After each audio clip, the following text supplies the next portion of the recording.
Google Analytics for Shopify.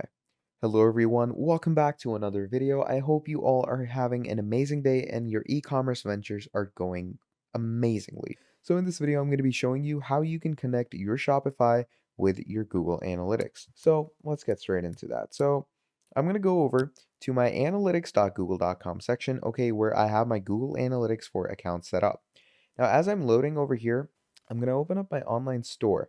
So your online store that you open up, you're going to create a data stream to actually connect your analytics with your Shopify. So while my store loads up, I'm going to come here to my analytics, and here I'm going to click on, I'm going to obviously go into my admin. And once I'm in my admin, I'm going to go on data streams. And as we go on data streams, we're going to click on web because obviously we're going to add a web stream. We're going to click on add stream, click on web again. Here it says, in most cases, a single stream will meet your measurement needs. Using multiple web streams to measure different pages or sites in a single user's journey may lead to inconsistent results. So it asks if you want to add another lead because as you saw, I already have a lot of leads, but I'm just going to add another one. So what you're going to do is you're going to paste your Shopify store's URL. And once you do that, you just give it a name. I'm going to call this shop.